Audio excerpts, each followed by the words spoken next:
I want to play some moments for you from an interview that Eric Trump did with bizarre podcaster extraordinaire Russell Brand. And I meant to mention in the Don Jr. segment we did that today it was sort of slow news day. And so we're like, you know what we're going to do? We're going to go through and update you on all three of the Trump children. So we did Don Jr. Now we're going to do Eric Trump. We will be getting to Ivanka Trump. What's going on in their world? And here is the most recent interview I could find of Eric Trump with Russell Brand. I'll play this, then respond. The sort of unimaginable boundaries of Milwaukee, there are still people that I saw a truck today, like, oh, J.D. Vance and Trump, it's going to... So this does look like from the RNC. I guessed this from a second ago, but you haven't seen this? So let's just have a fun time with it. Sheesh. Be bad for women's rights. It's going to be bad, like, you know, like that kind of stuff's going to go on for a while. I have no respect for the establishment no more. None. I think it's a propagandist, filthy, corrupt set of institutions that are about tyrannizing and lying and bureaucratizing while telling people the only threat that they need to fear is essentially the head of your family. Yeah, so instead of trusting them, let's trust the guy who doesn't wear shoes in interviews. But I do wonder if a second Trump term is going to bring the kind of popular changes that we are discussing. Yeah. You know, why are they trying to take under God out of the Pledge of Allegiance, right? Why? You know, why are they trying to take in God we trust off of all of our currency, right? That's on all our dollar bills, right? Why is there war on God? Why is there war on family structure? Isn't family structure beautiful? I mean, isn't having a mother and father? And God bless. Sometimes that can't happen for a whole lot of reasons. But when you can have that, isn't that a powerful combination? Having a strong family structure. Why is there a war on that in modern society? That shouldn't happen. Why is so much funding trying to defund churches, try and take away their tax exempt status? Wait. Wow, we might have to listen to that list again. Aside from the complete and total dishonesty, it's almost impressive how many things he was able to think up and rattle off, especially because he was clearly having to fabricate them in real time, just sort of coming up with random things to list. Is there a war on in God we trust? And what does it mean for so much funding to go into the defunding of something? That's a doozy. Again, let's listen to some of this again. What is he talking about? Eric, this is embarrassing. Why are they trying to take in God we trust off of all of our currency, right? That's on... Who, Eric? Is the person who's trying to take that off of things in the room with us right now? On all our dollar bills, right? Why is there war on God? Why is there war on family structure? Isn't family structure beautiful? I mean, isn't having a mother and father? And God bless. Sometimes that can't happen for a whole lot of reasons. But when you can have that, isn't that a powerful combination? Having a strong family structure. Why is there a war on that in modern society? That shouldn't happen. Why is so much funding trying to defund churches, try and take away their tax exempt status? Why is there so much of an effort to tell, priests, religious figureheads what they can and cannot say, what's protected by free speech and what's not? Why have they tried to strip my father off of Twitter and Instagram and Facebook, remove his free speech from society? I mean, these are counterproductive. These are all counterproductive to a functioning society that, we should live in the freest society. We should have massive expression of ideas. People should be able to live their lives and do so in the ways that they want. But for some reason, there's a lot of corporate money, and there's a lot of institutions that have... Think about how wild that is. Who's initiating the war on God, by the way? It's so strange. And then he said a war on the family. Like when Republicans refused to enhance the child tax credit, that war on family, or refused to go along with Kamala Harris's proposal to implement universal paid family leave so that people can spend proper time with their families whenever they have them. Is that the war on family? No, he's talking about, I guess, the left. I don't. It's very confusing.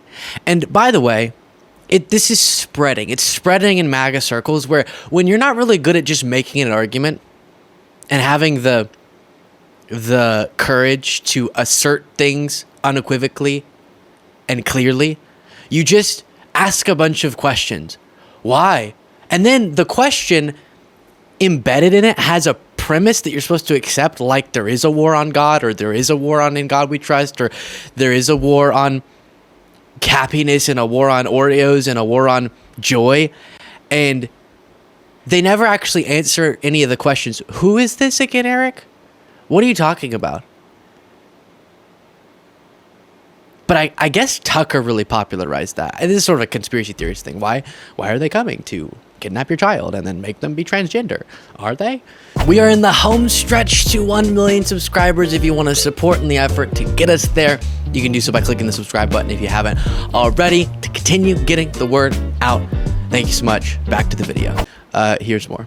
Yeah, but not only your father, because it, of course, in the end, extended into all Americans that were supportive of your father and the MAGA movement more generally, has led to a kind of an unaccountable hysteria, which will continue and indeed has continued. Like, some people have made frivolous comments and jokes, and you would kind of expect that. And as a comedian, I would be sort of sympathetic to that. I guess you must have developed, Eric, a kind of a... Wait. Is Russell Brand a comedian? Did he just identify himself as a comedian? thick skin. Is that true, as to being your father's son? Incredible. Listen, they attacked us second. I've never gotten so much as a parking ticket, and I've got 110 subpoenas. They started attacking us relentlessly when he came down that escalator. Every hoax, every... I never got so much as a parking ticket except for those millions of dollars of fraud that I was a part of. Impeachment, every slur you can possibly imagine they came after us with. They tried to bankrupt him. They tried to tear apart his family. They tried to separate us in so many ways, right? I mean, it's been all at war for the last 8 years. So yeah, you do. You develop a callus to it. Emotionally, you develop a callus. And I'm not saying that's kind of a great thing, but I think the change is, the media has tried to cover up so much. So much. I mean, everybody saw Biden on the debate stage last week. He was a mess, right? Yeah. Yet the media has been telling all America that, he's phenomenal. That he's the greatest auditor since X, Y, and Z. That he may as well be the orator. He said the greatest auditor. Oh, it's good. They say that Biden's good at doing speaking stuff, like he's a good auditor. Oh, Eric. Worst time to have a word mishap. Shoot. modern day Albert Einstein, right? And everybody knows this nonsense, right? I mean, I think America has seen their true colors. America has seen the media's true colors. And honestly, part of your success is the fact that people can trust you because they're not being told by corporate America as to what to say. You have your own voice with your own message being delivered the way you want to give that. And that's beautiful. And it's why mainstream is dying. Mainstream media is... Okay, I also have my own voice that's not funded by corporate interests, and that voice needs to say that you're full of baloney, Eric. And so is Russell Brand. I can't imagine living in a world, I don't think he actually believes this, but living in a world where you're willing to pretend like you believe that mainstream media was a part of some cover-up and pretended like Biden was Albert Einstein and the best auditor around. Do y'all remember how many stories we did about how Trump's over here being crazy, and that sort of would get ignored sometimes, and in place there would be another conversation about Biden's age and his mental acuity? That was long before the debate on mainstream media. I even think often there were things that should have been discussed during that time slot that were maybe a little bit more pressing, but they would still talk about that. And there are clearly reasons to be discussing, especially post-debate. But it was a constant surround sound thing, often, but sort of avoiding talking about age concerned with Trump at all, which doesn't seem exactly correct. But in the MAGA world, because it relies on this belief that everyone's out to get them and it can't just be they're clashing with a different political side, and then the media is a part of that picture, and there's some media outlets that are more in favor of them. It has to be everyone's against us because we're the ultimate victims all the time. And so then they tell this fake story about how the media was doing something. In this case, he said that the media was, he's being silly, but pretending like Biden was Albert Einstein. I think some of the people who levy those criticisms, because it's perfectly fair criticisms of the quote-unquote mainstream legacy media, but some people who levy criticisms like that make it sound like they've never actually watched some of the outlets they're talking about. Because there's a fair argument you can make. Not a fair argument. There's a correct argument that you should make. That especially outlets like CNN and the New York Times, actually are constantly operating within a political framework that judges either side differently. And because Democrats are expected to abide by a higher standard, they're then held by media outlets to a higher standard, whereas Republicans are expected, like Trump is expected to be crazy all the time. So the media actually has less outrage or puts less emphasis on any given crazy instance of Trump's. And we've talked about that double standard and false equivalencies that are made all too often.